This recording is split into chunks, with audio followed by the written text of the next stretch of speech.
Yo, what's up everyone? It's your boy CrispPurpose back at it again with another Gems of War boss raid video for you guys. Now, this week's raid boss event has a divine troop as the boss killer for this raid boss event, and we're going to be taking a look at about two or three teams that I think could be of great help to many players in completing this raid boss event. Now, this is the new troop that we picked up right here, Retribution. It is a white helm divine troop with a 12 mana cost. His spell is Bounty of Freedom. He will deal damage, magic plus 4 damage to an enemy, boosted by angel gems. Interesting boost ratio. If they are a boss, of course, it's going to deal 3 times to 5 times damage based on my ascensions. Then it will create 2 angel gems. It has Divine Bond for its first trait. It will give all divines 2 life. It has Holy Armor as well. It will reduce damage from skulls by about 40%. And of course, the final trait is the Godslayer final trait. I haven't seen anything yet that's putting a decent amount of angel gems on the board to make them a viable, power gem option. They seem pretty weak and very underwhelming so far. That's just my basic review of the gem type so far. But let's take a look at the troops on the team. All right, up front on the team, we're going to be having Angry Mob. Angry Mob is a great mana generator for this kingdom. In fact, the best mana generator in the kingdom of Whitehelm, right? It's a human troop with a 13 mana cost. The Riot is the spell. It's a very old troop. I think Angry Mob is one of the oldest troops in this kingdom. It destroys gems, magic plus 1 random gems, and then it will burn, or it has the option as well of summoning an angry mob or dealing damage to the first enemy, which is pretty cool. It has Bloodlust for its final trait, and of course, it's alert, right? So it's immune to silence.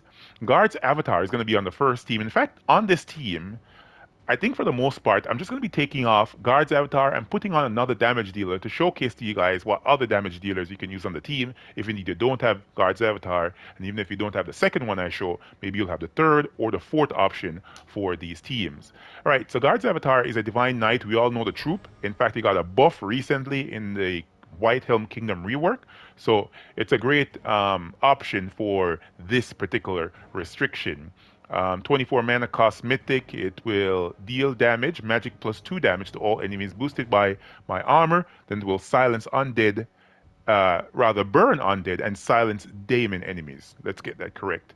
And it has divine right for the final trait. It will gain 8 armor when an ally casts a spell. The weapon of choice here is the Fist of Heaven weapon. This is a white helm hammer, right? It will explode magic plus 1 yellow gems and grant a random status effect to all divine allies and summon a divine troop. The class I'm using here is the Titan Hero class simply because I want that brown storm, the storm's aura. A lot of brown gems falling on the board, giving mana to my angry mob really quickly, allowing it to start destroying gems and getting mana to Guard's avatar so as to cast and kill the enemy troops. The other talents are cool as well, as such as lightning strike and the barrier. The weapon also has the ability to barrier and stun the first enemy. I want to make mention of that. And then the raid boss killer is going to be in the back of the team, carrying up the back. All right, let's take a look at the banner here. The banner is the Eagle banner from Stone Song Eyrie. This is a +2 on brown, +1 on yellow. They were minusing purple because obviously no purple troops on the team. Let's hop into a fight. I'm using 2 Nishes here and 1 Anu, right? Simply because I want to allow my angry mob to get spell ready very, very quickly and start destroying gems. All right, let's match this down over here. See if we can get some more mana. And there we go. We have Guard's avatar. Kill him. Right? I think at the earliest parts of this event, this is all I'm going to be doing, right? Getting spell ready, casting Guard's avatar. Afterwards, as the enemy develops more armor, more HP, I might cast the Boss Slayer at some point. But, majority of times, I'm going to be keeping him where he is in the back. He's not so important for the most part in this event. Let's go. Angry Mob. Then damage. Yeah, pretty simple team. If you have these options, it's going to be a very easy raid boss for you. So just for example, if you don't have any of, you don't have Guard's avatar for the raid boss event, maybe you have Solaritus, right? This is the Cosmic Dragon, the yellow version. He is a great option on the team because this is pure magic damage that he does. Guard's avatar is probably better because he does armor-based damage, so That's pretty good. But if you don't have it, maybe you have this. You got lucky with one of the cosmic dragons and you didn't get Guard's avatar from keys, you know, or you didn't craft it, so maybe you can use this. So there he is, spell ready, and got the kill. Got the kill. All right, let's run through one more fight with this team. And the game actually crashed, I think. There was a big error called a Cliffy error. That's what I saw on the screen when I tried to log into the game. And I was wondering if by the time reset comes around, will this still be showing up on the game? And it went away. Hopefully it was the devs that got it taken care of, and you know, they just didn't just completely screw us over, blocking us out of the game with some weird ass bug for a very long time.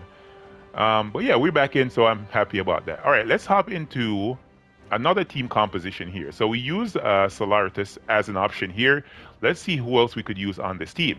So Gargoyle is a great option for this team simply because it is a attack-based option, and because you're going to be having, let's put him on the team right here. He has the same mana color though as Angry Mob, so you have to keep that in mind. If indeed you don't want to be using Angry Mob on this team, you can go right ahead, take off Angry Mob, put on two options for your Gargoyle. Let's move him up right there to the second slot, and then we're going to move over here and we're going to change the class, right? We're going to go ahead and go grab which class? Which class do you guys think I'm going to be grabbing? I'm going to be grabbing the Geomancer class here. Why? Because Geomancer is the construct class, right? It's a construct class. It will give 50% mana start to all construct troops. So right there, you're able to adjust the team, and you're going to be having the option of, let's see if I can possibly, since I don't have the hero in the first slot, let's go right ahead and let's select Mentor right here, right? Let's give my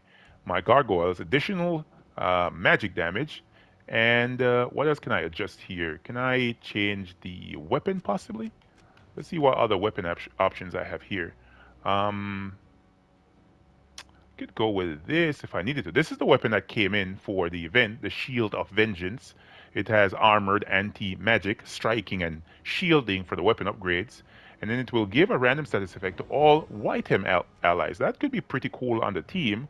Or do I want to go down the mana generating option right here with this, the Guardian Hammer? It's going to deal magic plus 7 damage to an enemy boosted by white helm allies, then create a mix of 6 yellow gems and brown gems for each white helm ally. This could be useful. All right, let's put that on the team, and let's try it out and see how it works with this. Since there, no, the class is not white helm. Oh, that kind of sucks.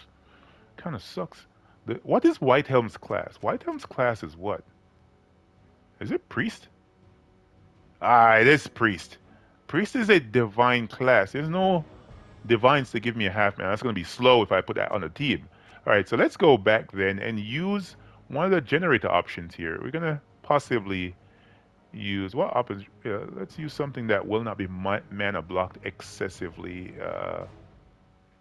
Maybe this. Yeah, it's going to be blocked on red, but not on green. Yeah, that works. That works. And maybe let's change the banner as well. I'm going back and forth here, but it's fine. Let's go with a red. That will work. I want to get the weapon spell ready really quickly. All right, let's go +2 on brown, +1 on green. They were minusing blue. Yeah, no blue troops on the team. So this is their rat banner from the Dark Pits, right? Really dark pits.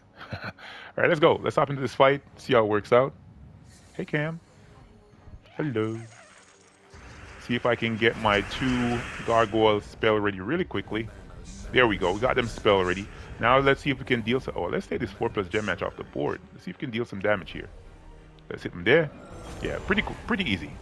Pretty easy. At least this low level, this team should get the job done. When you go into the higher level fights, it might be a more risky option. But Gargoyle has 50% skull damage reduction, so having him up front shouldn't be a problem, right? 50% skull damage reduction, 25% spell damage reduction. So yeah, that's pretty cool. So yeah, you can double up on Gargoyle and run it that way if you guys think it's going to be useful. But I think there's even a lower rarity, even more easily accessible option for you guys. All right, there we go. Yeah, easy 50% mana start. Gargoyle's gonna get spell ready very, very fast. Um, but yeah, as I was saying before, there is a lower rarity option here for this kingdom. I think one is Paladin. Yes, this troop right here is a Divine Knight as well, the same as Guard's Avatar. It deals damage, magic plus one damage to the first two enemies, um, boosted by my armor. So the more armor the troop has, the more damage it's going to do. So that could be a very good option for some players to use. And there is one more. I think there's one more option in this kingdom. Let's see, let's see, let's see. Here he is, Paladin. Yeah, Paladin as well is the one-shotting troop right here. If you get this sucker armored up, he can deal a lot of damage. Um, to an enemy, boosted by his armor. And of course, he has that ear link, and he also has skull damage reduction. So you might not want to put him up front. You want to put him probably in like the second slot to preserve his armor, because the more armor he has, the more damage he's going to be doing. So those are some options for you guys for this raid boss event. Hopefully, I've made enough sense, and these teams make sense to you, and you have the options, and you can use them. And if you did find it helpful, found the video informative, go right ahead, hit that like button, comment, and let me know what you guys think, and I'll catch you all the next one. Peace.